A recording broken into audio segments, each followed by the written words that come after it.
Okay, hello teachers. Welcome back to the world of Lesson Plan Toolbox. We are winding down our end of the year classroom management strategies, tips, and tricks to get you set up for success, not only as you close out the school year, but as you head into the fall. So thank you for being here. Let's jump in and get started. Oh, I guess first and foremost, I should introduce myself. I am Lauren Zvigan. If you do not know me, I'm the founder of Lesson Plan Toolbox, where we support primary teachers in mastering classroom management. So let's dive into this week's episode, which is all about giving you proven strategies to revolutionize your classroom management as you close out the school year. And just a little side note, if you watched last week's episode, I was trying to use a teleprompter and it just didn't feel natural to me. So I'm just going to kind of run this video just like I would be if we were having a conversation. If you want to read more about it, of course, you can always go back to the blog, and there's so many little nuggets in the blog, you just might want to do so. Okay, so as you're winding down this school year, it is super important to celebrate your successes. But what's just as important is taking that step back and focusing and reflecting on how did your overall year go? After 20 years of experience in the classroom, trust me, this isn't always an easy topic or reflection to have if you're being true and honest. It can sometimes be a reality bites type moment. But I'm telling you, if you take the time right now to truly reflect, you are going to uncover so many bits and pieces to help you make your classroom management astronomical for the year to come. We even, in this blog post, if you click on the actual blog, created I think it's a 3-page reflection guide to help you tap into those hard to reach areas that you know within you, but you might not be willing to bring to the surface without a little prompting. So if you haven't yet clicked on the link to grab that, go ahead and do so. You don't even have to type in your email. It's just yours for the having. Share it with your teacher friends, but definitely take time to do the reflection journal. There are so many important reasons for taking time to reflect on the unknown variables when it comes to classroom management. And the first one that we're going to talk about right now is discovering the hidden patterns in student behavior. You see, primary teachers, we do such a great job at tracking visible behaviors and making immediate arrangements as we need to in the classroom, moving seats, maybe zone of proximity, whatever that may look like. However, if you really reflect, try to pinpoint the triggers.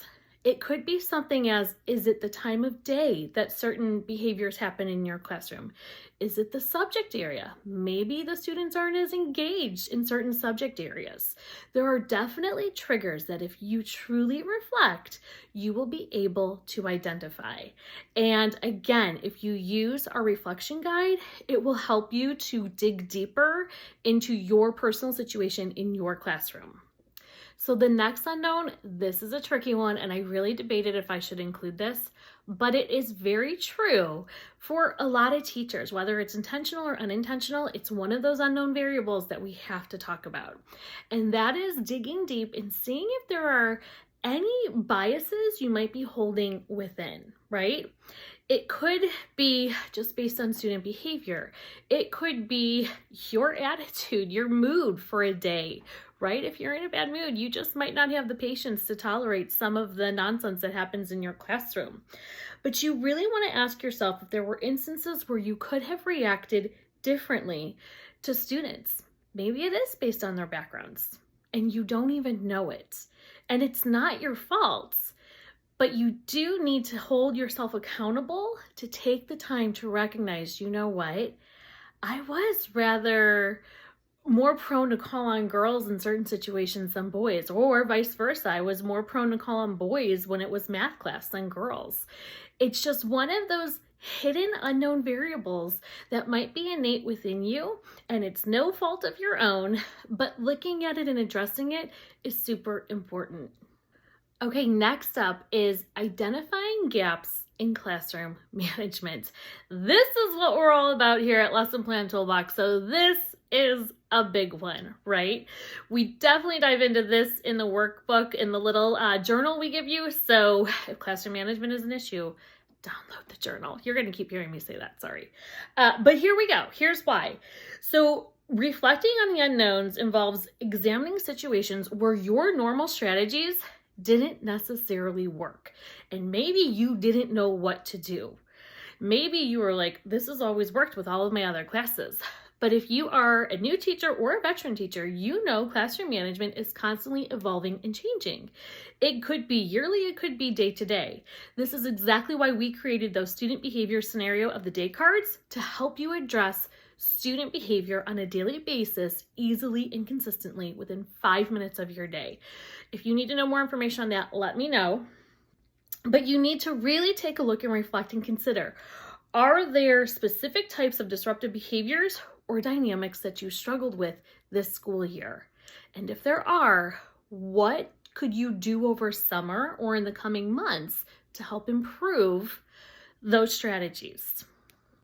Okay, Lauren, so those are all great reasons for why we need to understand those unknown parts of classroom management that might not always be at the surface level.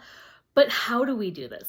Yes, there is that workbook. I'm not going to mention it anymore because now you know about it. Yes, there is that workbook journal that you can grab in the blog post. But what else can we do? Step 1, conduct a comprehensive review. This is more than just looking at surface level. This is literally diving deep into your lesson plans. How did you assess students? Was it constantly pencil and paper, or did you have different forms of assessments?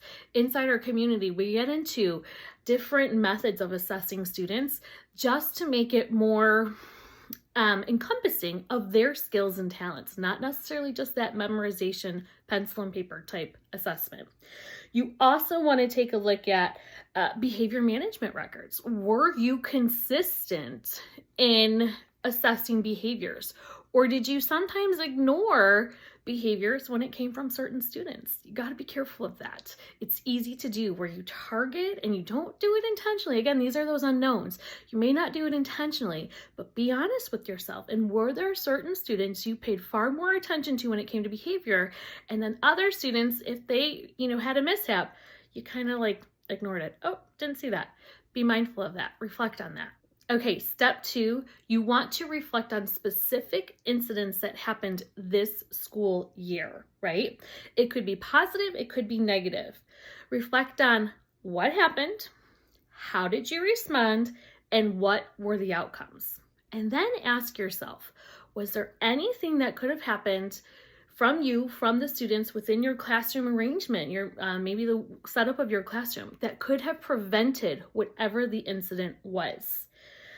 Look for underlying patterns that maybe you didn't notice at the time, but now that you're taking time to reflect, it's like, oh my goodness, why didn't I see that? The detailed reflection of the hidden aspects of your classroom and teaching practices are really going to help you take that, go below the surface and dig in deep into what's going on in your classroom. Okay, step 3 is seeking advice from various sources. This could be a little scary, but if you're truly being honest, you set the tone and culture of your classroom. You set the climate of your classroom, right? You want to check in with your students. Even if you are a primary student or a primary teacher, check in with your students and see how they feel about your classroom. Literally ask them, maybe have them rate it 1, 2, 3, or 1, 2, or 3. If you're super happy in our classroom, give me a 1. If you're happy most days, but some days are kind of iffy, give me a 2. If you're a student who doesn't enjoy coming to school, give me a 3. And then maybe conference with those students and see, why don't you enjoy coming to school? It might have nothing to do with you at all. It might be separating from the parent, but at least then you'll know. Again, this is all about digging deeper. Other sources you can go to kind of seek feedback from are your colleagues. A lot of times, even if they're not in the classroom with you, just hearing your stories about student behavior is going to help them give you more feedback with maybe how you can handle certain situations. If you have parents, listen to their feedback. Maybe give them, a little very simple questionnaire for the end of the year. What went well? What would you like to have seen different? You have to look at it with an open mind, and you kind of have to have thick skin, especially if it's going to parents that maybe you had a rough relationship with. But it's always helpful to just hear their perspective. Hear it, read it, process it, see if you can find anything that you could do better, and then move on. Bye, we're done. Okay? Just you're looking for the growth opportunities. And of course, you're always going to get that feedback, hopefully multiple times during the year from your admin. Always pay attention to that and see what suggestions they have for you. Step 4 is simply using a reflective tool. This could be as simple as reflection journaling, checklists, digital tools, anything that you can share your thoughts and ensure you're digging in deep to what's going on with you personally and professionally, because that's another component of it. And yes, our free journal that we're including in this blog post, super, super helpful. But if you just Google teacher reflections, you will find so many other resources available. I just wanted to make something to keep it simple for you. So grab that if you go and grab that. Totally free. Like I said, you don't even have to give us your email. It's yours. Use it. Dig in deep, and when you become, or if you want it, just message me and I'll send it to you. Another freebie I have that I give to teachers all the time is our weekly check-in, and it's simply giving them one question a day to reflect on throughout the week to help motivate them, but again, to also take that look within inside and see, how are you thinking? How are you feeling? What needs to shift this week to get us in a better place? Step 5 is engage in professional learning communities. This is exactly why we set up the Lesson Plan Toolbox and Mastering Classroom Management membership for primary teachers, because this is just such a great way to interact with other teachers and such a great way to get new ideas without being judged. Trust me, after 19 years in education, when I was struggling with classroom management, I was so afraid and intimidated to ask for help. And I think that's something that holds so many of us back, is we're afraid to ask for help. We don't want to bother our colleagues because we don't want to take any more of their time. We don't necessarily want to go to our admin because we don't want them to think we can't handle the job. So what do? This is where a community like ours can be a great opportunity to just release whatever is happening as far as classroom management or student behavior, get some feedback, and start implementing those strategies. We send those videos on a weekly basis to help you grow in your classroom management strategies. So those were your steps on how you can dig deeper. But here are the reasons of why this is such a powerful experience. First and foremost, when you are going below that surface level and really diving deep into understanding your classroom management and your classroom environment, you are going to enhance your classroom culture, right? You can significantly enhance your culture by understanding any of those hidden dynamics as far as student behavior triggers, or those biases that maybe they were present and you just simply didn't recognize. And again, this is not your fault. We are not trained to do this type of reflection when we're in schools for our teaching degrees. This is all things that come from experience, and veteran teachers have kind of taught me along the way and have just really enhanced my master teacher experience in the classroom. You can create a more inclusive and supportive environment, which of course is going to produce students who want to be in your classroom in a more engaged learning environment. And you know as well as I do, when those students are engaged, behavior issues decrease. Another reason this deep dive is so powerful is because it's going to strengthen your relationship with your students. When you reflect on the unknowns and you're building those stronger relationships with your students, you're going to start to recognize underlying causes, which is going to give you more empathy and also give you more intuitiveness as to how to handle these situations when you see them again in your classroom. You're not going to just jump the gun and assume it's just a child trying to seek attention. There's probably some underlying issue there that you're going to know and learn how to handle without being overwhelmed. It's just going to be that intuitive part of you that comes out. And it's because you're taking this time now to do that deep dive reflection. And this next reason why this is so powerful, I absolutely love, which is the whole premise of me creating the lesson plan toolbox, mastering classroom management. It is simply developing effective strategies. When you know where your gaps are in your classroom management, it allows you to develop more effective strategies, right? It just makes sense. Instead of relying on the same approaches, you start to explore new methods, new ideas, new approaches. And with our system that we have in place, when you get that Google form and you tell us what's happening in your classroom, every single week you receive new strategies to help set you up for success when it comes to classroom management. It can all be done within your contracted hours, which is what makes this so magical. Plus, you don't have to take the time to go home and Google, what do I do when? We do it all for you. We get it set up for you. We send it to you. Make it as easy and simple and consistent as possible. And finally, another reason what makes this deep dive so powerful is that it's going to push you for just not only your professional growth, but your personal growth as well. When you are really taking that time to reflect on all areas of your life. Yes, the teaching part is a huge part, but also take time. What was happening at home? Were there things outside of school that played a role into maybe how the school year went? There are years where that happens. Be honest with yourself. Again, have that reality bites conversation. And maybe there's things you could have done outside of school to help set you up for success inside of school, or vice versa. Maybe instead of staying and grading that last stack of papers, you left school that 10, 15 minutes early to get home and have, a few more minutes with your dog or your family or whatever. So just be mindful of that. It's not just about the professional growth, but the personal growth too. Okay, we've talked about the what, the why. Let's get into the how. How in the world do we do one more thing at the end of the school year when things are so busy? Well, we're going to give you some suggestions.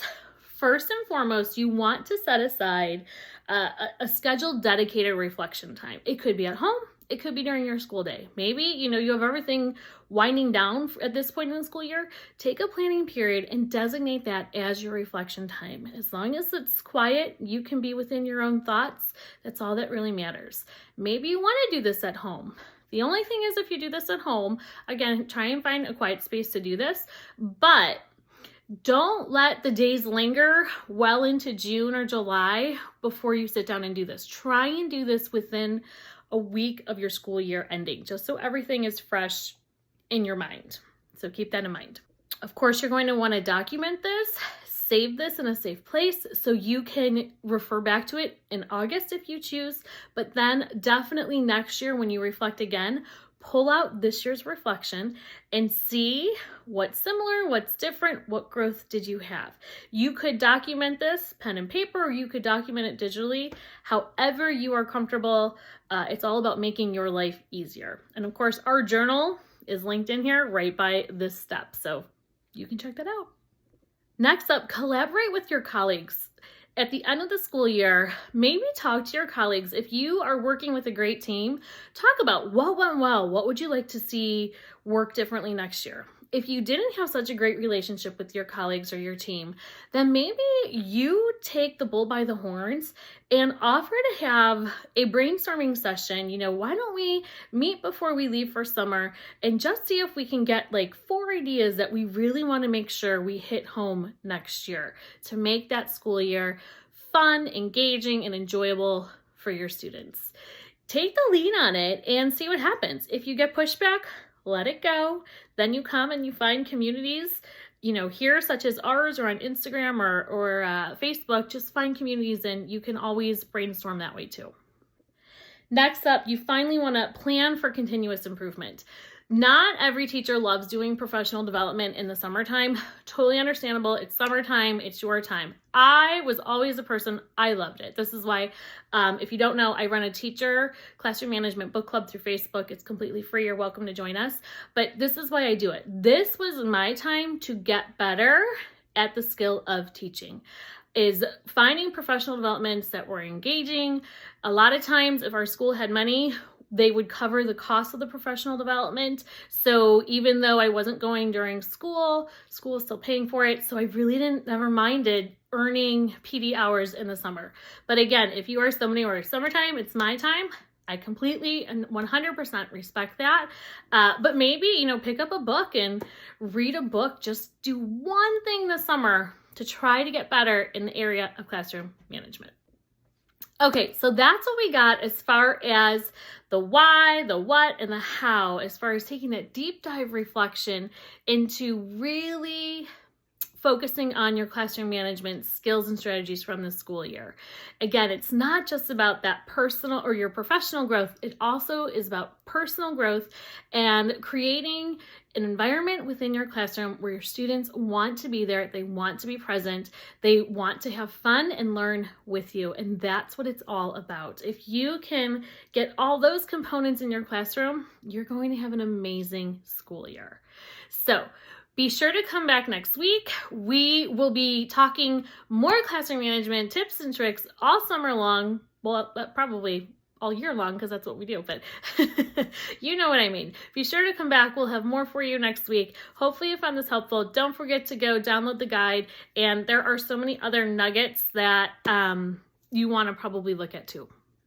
And I would be remiss if I did not tell you about the quiz we are creating. It's called Identify Your Teaching Style.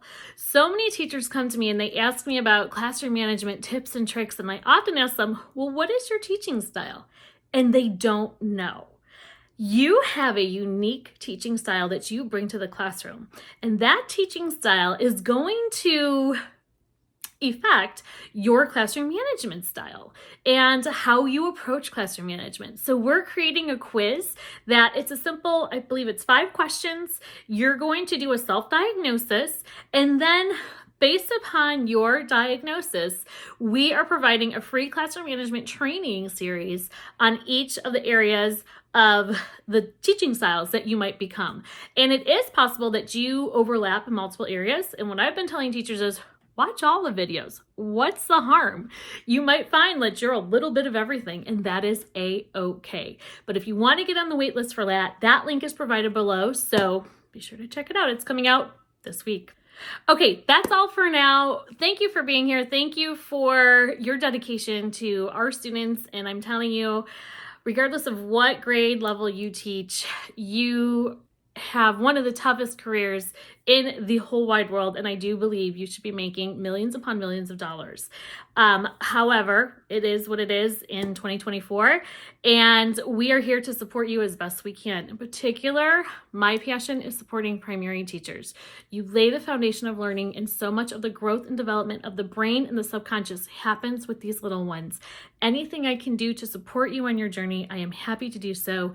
Reach out to me. There has yet to be one teacher that I have denied or have not been able to figure out how to get into our community if funding was a restriction. Money is not going to be a problem. We are here to serve you, and I hope you can feel my passion and dedication to you. So again, I'm Lauren Zbigan. I'm the founder of Lesson Plan Toolbox. Thank you for being here, and if you could share this with as many teacher friends as you have, I would love it. All right, we will talk to you soon. Have a great week.